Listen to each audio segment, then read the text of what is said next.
Searching through time takes us to a great kingdom from the far east in the land of Gold Coast.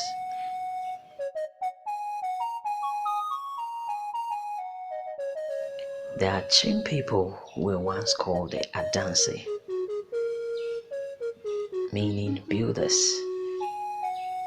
They were the first people to build with mud in the early days in the Gold Coast Empire.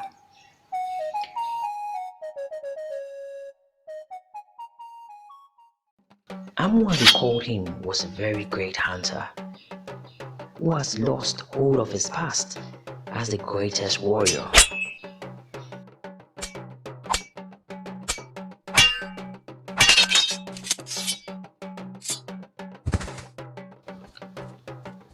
Samwa, which became his name given to him by the people of the land for his heroism during the Great War of Gold Coast.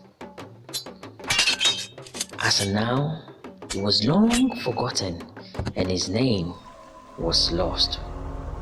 But for some reason, he was happy to be a hunter than a warrior. Many years passed by, but his wife could not bear him a child. Every means they tried failed, which made him to journey to faraway lands in search of solution for his wife's barrenness. Due to the barrenness of his wife, he was forced by his mother, Mamiaba, to marry another woman. Another woman? He asked angrily as his mother was insisting. Oh, come on, Samoa. You make me sad.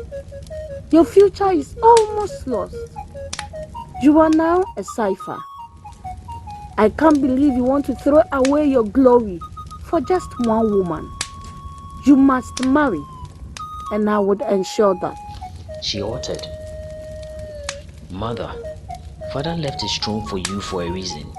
You must respect my decisions. I can't change what Nananum have written. He ordered strictly.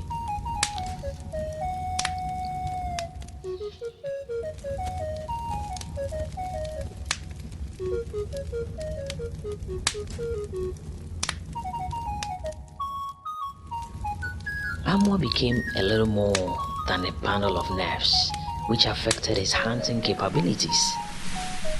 He mostly stood idle under a tree to think all the time. In the midst of love is man's vulnerabilities, but were the gods going to leave him with a choice?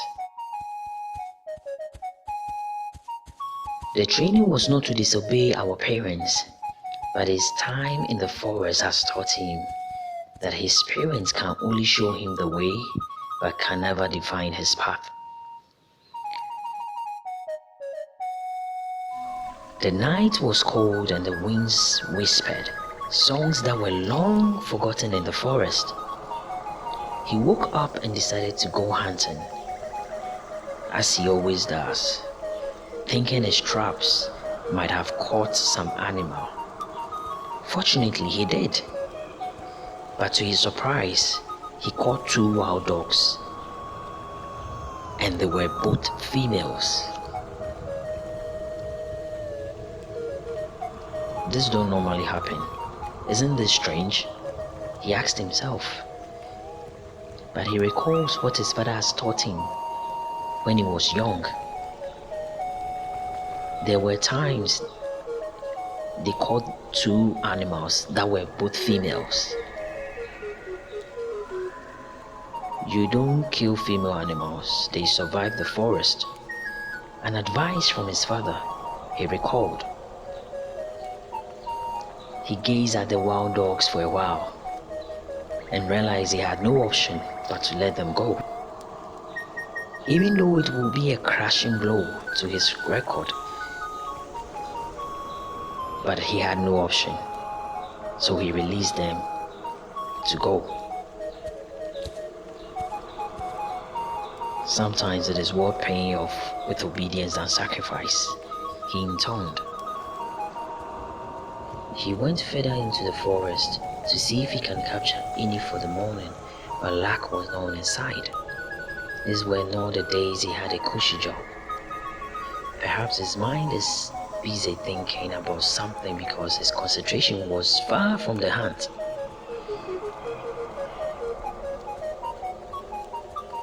As he was returning from the deep of the forest, he was chilled by what he saw. What is an old woman doing in the junction by this hour of the night? He questioned himself. Don't be afraid, Ukwaman Samoa, She called out. That was his warrior name, his great past. I have been waiting for you. She added. Waiting for me? He asked her, yet was afraid. You have learnt well from your father, and I have a message for you. You will give birth to 2 daughters. One will be the day, and the other the night. Their path will be full of chaos, because one will be greater than the other. The night will try to subdue the day, but will not prevail.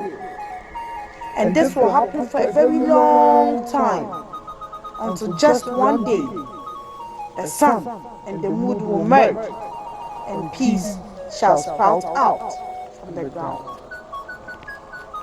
You have 2 options, either to listen to your mother, and your generation will spread through royalties, even to the 10th generation and beyond. However, your life will be shortened.